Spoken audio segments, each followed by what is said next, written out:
नमस्कार, beauty studio मराठीमध्ये पुन्हा एकदा स्वागत। तर थंडीमध्ये जेव्हा आपण मेकअप करतो तेव्हा स्किन ना मेकअप झाल्यानंतर खूप ओढल्यासारखी वाटते आणि एकदा मेकअप झाला की आपण त्याच्यावर काही वापरू शकत नाही। तर असं का होतं आणि आपण कोणत्या टिप्स जर फॉलो केल्या तर थंडीमध्ये आपली स्किन ओढल्यासारखी वाटणार नाही मेकअप केल्यानंतर। तर मेकअपच्या आधी तुम्हाला काय काय करायचं आहे, काय फॉलो करायचं आहे ते मी तुम्हाला आज ह्या व्हिडिओमध्ये सांगणार आहे।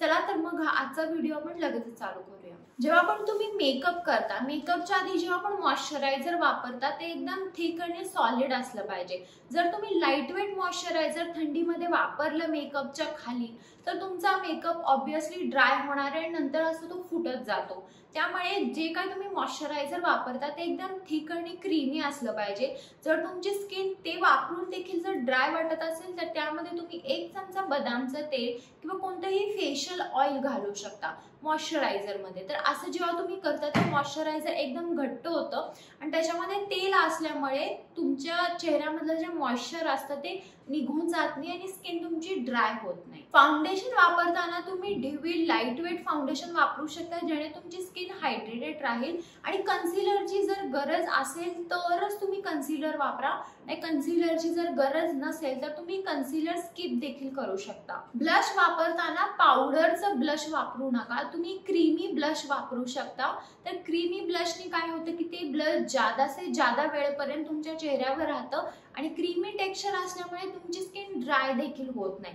त्यामुळे तुम्ही क्रीमी ब्लश वापरा, ड्राय पावडर बेस वाले जे ब्लश असतात ते वापरू नका। हायलायटर वापरताना एक तर तुम्ही लिक्विड हायलायटर वापरू शकता, नाहीतर जर तुमच्याकडे पावडरी फॉर्म मध्ये हायलायटर असेल तर तुम्ही कोणत्याही लाईटवेट मॉइश्चरायझर मध्ये किंवा क्रीम मध्ये मिक्स करून ते हायलायटर तुमच्या फेसवर चेहऱ्यावर वापरू शकता, जेणेकरून ते देखील तुमच्या स्किनला अजून जास्त ड्राय बनवणार नाही।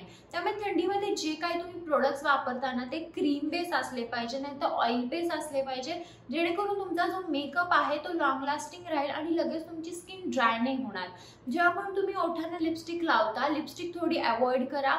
लिपस्टिक लावायच्या आधी पहिला तुम्हाला लिप बाम लावायचा आहे, नाही तर वॅसलीन लावायचा आहे। त्याच्यावर तुम्ही एकतर नुसता लिप ग्लॉस लावू शकता, लिप टिंट लावू शकता। जर गरज असेल तरच लिपस्टिक वापरा, नाहीतर लिपस्टिक ज्यादातर हायड्रेटिंग वापरा, क्रीमी वाला लिपस्टिक वापरा।